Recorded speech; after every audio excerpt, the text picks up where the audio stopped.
Hi, a very good morning to you, the principal, staff, and especially you, the students of the St. Augustine South Government Primary School. My name is Serala Ramlogan. I am a small business owner and an events host and an avid reader. I'm so happy to be here to be part of your reading month. Now, reading has always been a very integral part of my job. I love taking words and lifting words from paper and telling the story. As a child, I enjoyed reading all different types of books. I loved Enid Blyton, I loved Nancy Drew and Hardy Boys. Those are my favorites. Reading transports you to a whole different world. It really pushes the boundaries of your imagination, and it allows you to have so many various experiences. I want to encourage you, my friends, to read more, to read often, and to enjoy reading. Well, in celebration of this year's theme, reading is the passport to new adventures. Our reading passport today takes us to the continent of Africa. I want to read to you a Nigerian folktale. It's called Why the Sun and the Moon Live in the Sky. Are you ready? Let's go.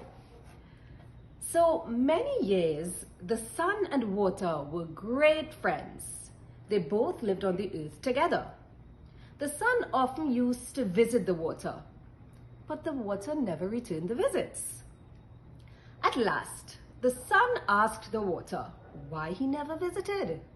The water replied that the sun's house was not big enough, and that if he came with all his people, he would drive the sun out of his home. The water then said, "If you want me to visit you, you will have to build a bigger house. But I warn you that it will have to be very large, as I have many relatives and friends and we take up a lot of room." Well, the sun promised to build a huge house, and soon afterwards he returned home to his wife, the moon, who greeted him with a broad smile.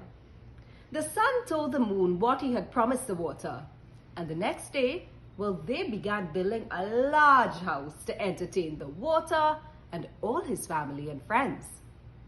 When it was finished, the sun asked the water to come and visit him. Now, when the water arrived, he called out to the sun and asked him whether it would be safe for all his family and all his friends to enter. Well, the sun answered, "Yes, you may all come in." Well, the water began to flow in, followed by the fish and all the other water animals. Well, very soon, the water was knee-deep in the house, so the water asked the sun if it was still safe. And the sun again said, "Yes, please come into my house." So the water and all his family continued to come in.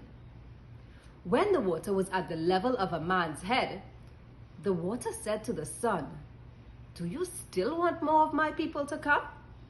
Well, not knowing any better, the sun and the moon both said, "Yes, the more, the merrier." So more and more of the water's people came in, until the sun and the moon, well, they had to sit on top of the roof. When the water flowed over the top of the roof, the sun and the moon were forced to go up into the sky.